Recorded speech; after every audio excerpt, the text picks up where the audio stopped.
Assalamualaikum warahmatullahi wabarakatuh. Perkenalkan, nama saya Wahyu Putri Purwaningsih, NIM 31402100111, kelas A1E4. Di sini saya akan mempresentasikan siklus akuntansi dan laporan keuangan untuk memenuhi tugas saya di mata kuliah akuntansi dasar ulangan akhir semester.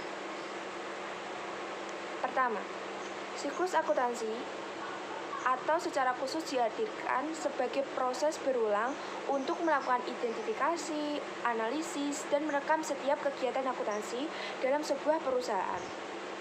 Siklus dalam kegiatan akuntansi ini terjadi dalam kurun waktu 1 tahun. Dalam kurun waktu tersebut, semua prinsip, kaidah, metode, hingga teknik-teknik dalam akuntansi digunakan untuk mencatat segala kegiatan akuntansi perusahaan. Umumnya, siklus ini dimulai pada awal tahun dengan pembukaan pembukuan dan ditutup dengan jurnal penutup. Proses akuntansi ini dilakukan berkesinambungan dan berulang selama perusahaan itu masih aktif. Hal ini kemudian menjadikan proses-proses tersebut sebuah siklus. Adanya siklus ini dapat membantu pemilik perusahaan dalam melakukan analisis terkait kondisi keuangan perusahaan yang dimilikinya.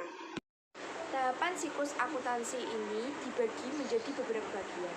Yang pertama, mengumpulkan dan menganalisis data transaksi. Tahap pertama dalam siklus akuntansi ini dimulai dengan mengumpulkan data transaksi keuangan yang umumnya disebut dengan nota. Bukti transaksi keuangan tidak harus selalu dalam bentuk nota, namun bisa dalam bentuk surat perjanjian, surat pengakuan utang piutang, atau kwitansi. Bukti-bukti inilah yang kemudian dijadikan dasar dalam melakukan analisis atau identifikasi. Apakah transaksi tersebut diakui atau tidak?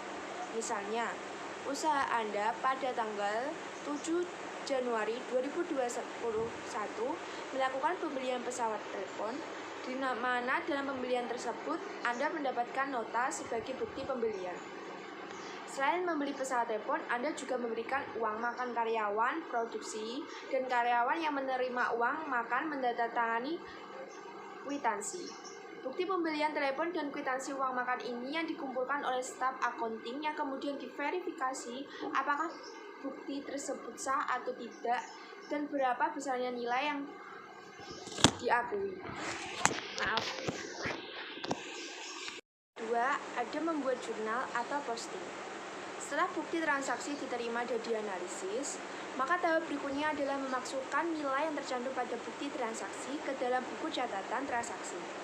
Proses pencatatan ini disebut menjurnal atau posting. Pembuatan jurnal bisa dilakukan setiap kali setiap ada transaksi atau sekaligus dimasukkan pada sore hari menjelang jam kerja tutup. Pencatatan transaksi ini dalam akuntansi disebut juga dengan jurnal umum. Pada era digital saat ini, proses menjurnal sudah jarang dilakukan secara manual, melainkan dengan menggunakan software akuntansi. Nah, untuk kali ini, saya akan mengasih tahu contoh soal jurnal umum. Yang pertama, pada tanggal 2 September 2021 melakukan pembelian terhadap bahan dagang dengan harga 1.500.000. Jadi, jurnal umumnya yaitu pembelian didebit sebesar 1.500.000, piutang dagang dikredit sebesar 1.500.000. 2. Pada tanggal 7 September 2021 melakukan penjualan barang dagang dengan harga sebesar 300.000. Maka jurnal umumnya, piutang dagang didebit sebesar 300.000, penjualan dikredit sebesar 300.000. Yang soal ketiga yaitu pada tanggal 8 September 2021 menjual tunai barang dagang seharga 200.000. Maka jurnal umumnya adalah kas didebit sebesar 200.000, penjualan dikredit sebesar 200.000. Soal yang keempat, pada tanggal 11 September 2021 melakukan pembayaran terhadap sewa tempat sebesar 50.000. Maka beban sewa didebit sebesar 50.000, kas dikredit sebesar 50.000. Soal yang kelima nih, yang terakhir. pada tanggal 14 September 2021 mendapatkan penerimaan kembali untuk barang yang sudah dijual dengan harga sebesar Rp75.000 dikarenakan terdapat kerusakan. Maka jurnal umumnya adalah retron penjualan dan pengurangan harga didebit sebesar Rp75.000 sedangkan piutang dagang dikredit sebesar Rp75.000. Yang ketiga, ada memindahkan jurnal umum ke buku besar. Pada jurnal umum, catatan transaksi masih tercampur dengan berbagai macam transaksi lainnya. Di tahap ketiga ini, catatan transaksi dipindahkan sesuai dengan kelompok akunnya atau sesuai dengan jenis transaksinya. Misalnya, jenis transaksi pembelian aset dimasukkan ke dalam akun aktiva tetap, transaksi penjualan dimasukkan ke dalam akun penjualan. Kelompok akun ini disebut dengan buku besar. Dalam buku besar, satu jenis transaksi dikumpulkan menjadi satu kelompok. Contohnya, akun kas tersendiri dari transaksi yang hanya berupa kas saja atau akun buku besar penjualan berisi transaksi penjualan saja. Pada akhir tahapan ini, nilai-nilai transaksi yang terkumpul akan membentuk nilai akhir yang disebut dengan saldo akhir, yang dapat berupa saldo debit atau kredit sesuai dengan jenis akunnya. Biasanya kita di buku besar itu ada kotak-kotak yang misalnya beban sewa sendiri atau piutang dagang sendiri, kas sendiri, seperti dibeda-bedakan gitu. Yang keempat, ada membuat neraca percobaan. Neraca percobaan dibuat menjelang penutupan buku. Langkah ini dilakukan untuk memastikan bahwa jumlah nilai transaksi debit sama dengan transaksi kredit. Saldo akhir pada akun bersaldo debit dijumlahkan dan saldo pada akun bersaldo negatif juga dijumlahkan. Kemudian dibandingkan. Jika nilainya sama berarti sudah balance. Lalu bagaimana jika tidak balance? Maka harus ditelusuri kembali, dilakukan pengecekan mengapa terjadi ketidaksamaan. 5. Membuat jurnal penyesuaian. Jurnal penyesuaian dibuat agar tercapai keseimbangan. Ada beberapa penyebab yang mengakibatkan ketidaksamaan, diantaranya 1. Ada transaksi yang terlewat atau belum dicatat, kesalahan perhitungan atau nilai transaksi yang dicatat terlalu besar atau terlalu kecil, ada transaksi yang tidak bisa diakui akibat penerapan sistem akrual. Yang keenam, ada membuat neraca percobaan setelah penyesuaian. Melakukan langkah pada poin 4, jika masih belum balance, maka langkah 5 diulangi.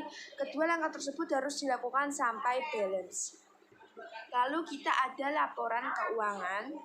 Laporan keuangan adalah catatan informasi keuangan suatu perusahaan pada suatu periode akuntansi yang dapat digunakan untuk menggambarkan kinerja perusahaan tersebut. Laporan keuangan merupakan bagian dari proses pelaporan keuangan di mana biasanya sering dilakukan audit oleh lembaga pemerintah, akuntan, firma, atau lembaga lainnya dengan tujuan untuk memastikan akurasi dan untuk tujuan pajak, pembiayaan, atau investasi.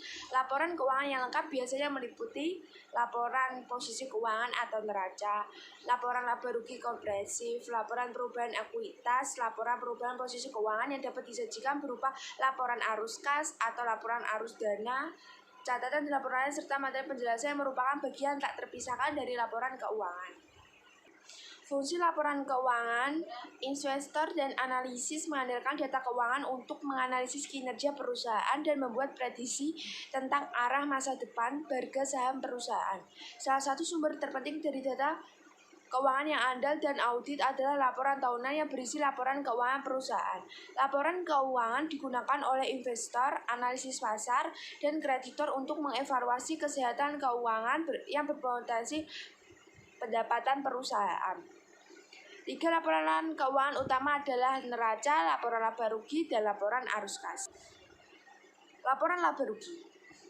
Laporan laba rugi atau income statement atau profit and loss statement merupakan laporan keuangan yang berfungsi untuk menilai kinerja keuangan apakah perusahaan mengalami keuntungan atau kerugian pada satu periode akuntansi.